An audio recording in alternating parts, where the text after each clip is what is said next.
Gia nhập thị trường ô tô Việt Nam từ năm 1995, đến nay Mercedes-Benz là một trong số ít thương hiệu ô tô hạng sang vừa nhập khẩu, vừa đầu tư nhà máy lắp ráp, phân phối ô tô tại Việt Nam.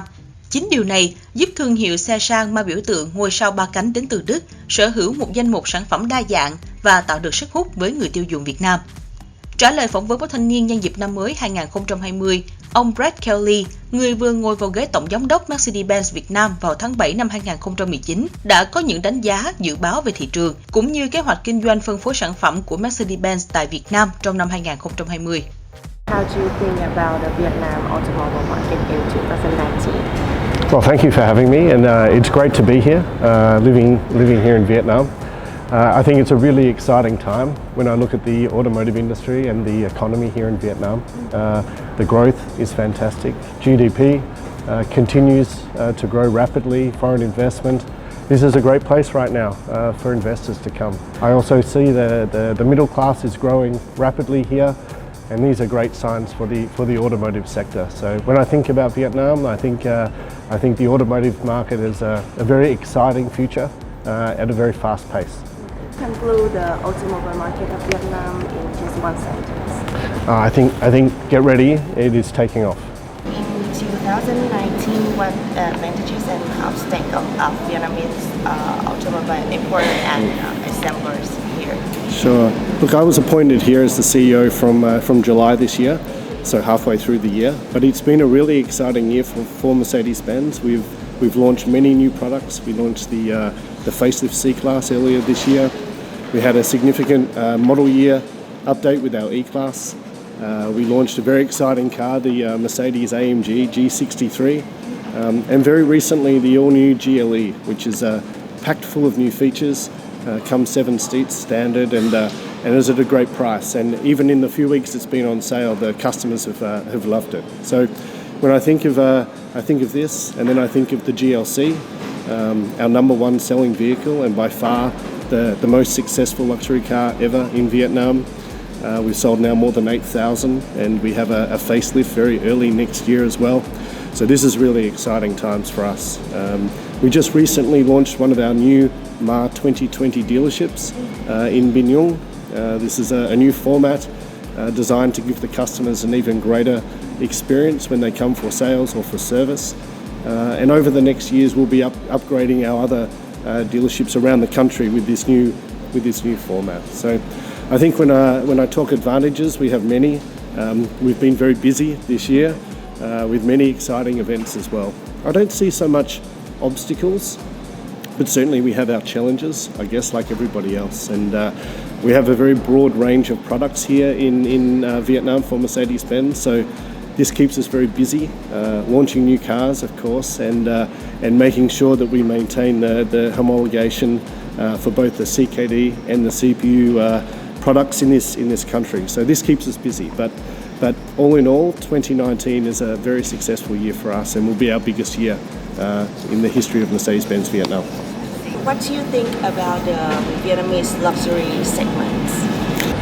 Look, the segments continue to grow here in Vietnam, and we would expect that will continue. You know, our 4 main products here, the C-Class, GLC, the E-Class and the S-Class, are all leading their segments in the luxury market, and that's our job to make sure that happens again in the future. Do you have a specific number or percentage of the Look, it's hard for me to share percentage, but it's a strong growth again for us. So the GLC, we've sold more than 8,000 GLCs since we launched the car a few years ago, and it's again an incredibly successful product for us. In 2019, multiple luxury brands such as BMW or Lexus has made a strong return by launching tons of models. So competitiveness of Mercedes-Benz to other luxury brands. Sure. Look, we welcome competition. You know, competition keeps us on our toes, keeps us pushing hard every day, and ultimately it's the customers who decide whether they come and buy our cars or others. We pride ourselves on our brand and on the products that we design and we manufacture. Many of them here in Vietnam. And we want to deliver the best possible product and the best possible customer experience. And if we do that, as we've done that for many years, we hope that we will continue to be in the hearts of many of the customers here in Vietnam who love the three-pointed star, and it's our job to make sure they continue that love affair. So, in your opinion, what the criteria for choosing luxury cars of Vietnamese customers? So, can you predict the trend of customer choice in next year? I think it all begins with the brand. We have a very strong brand, we know, we're very fortunate. It's something that is a great responsibility for us because when a customer considers a Mercedes-Benz, their expectations are very high because they expect the car to be full of new features, of the latest design, technology. Of course, safety is critical and very important to us. That our customers know they can put their family and their friends in our cars and be as safe as possible on the roads. So I think with our brand comes a large expectation. As well, the experience with the customer, and this is where we rely heavily on our dealer network. I mentioned MAR 2020 already, and we have an extensive network of dealers across the country, 15 dealers from the north to the south, and these dealer partners have been with us for many years, and they're very experienced with us, with our products, and of course with our customers. So we rely on them to deliver that luxury experience to the customer when they're considering our car or looking for the car to be serviced and maintained by us. I think what we see in Vietnam is certainly an ongoing growth of the automotive marketplace, and that for sure will continue in the luxury segment as well. So which model that you will be focused on? Next year, certainly our models that we produce here, of course, the GLC and C-Class, but also E-Class and S-Class. But many CBU models as well, and the new GLE we just launched, of course the GLS coming early next year, and you will have seen many international stories on the GLB, one of our new compact cars that is also 7 seats, which I think Vietnam people will be very interested in as well. So how do you forecast the Vietnamese automobile market in next year? Look, our forecast for the market next year is to see another year of strong growth. And we plan to be a big part of that growth. As I've mentioned, we have a number of new products, but our biggest selling product, the GLC, comes with a facelift. So for sure, we can expect some really successful results from that. But overall, for sure, the automotive industry in Vietnam will have a strong year next year. What are your expectations about government policy next year to support the business?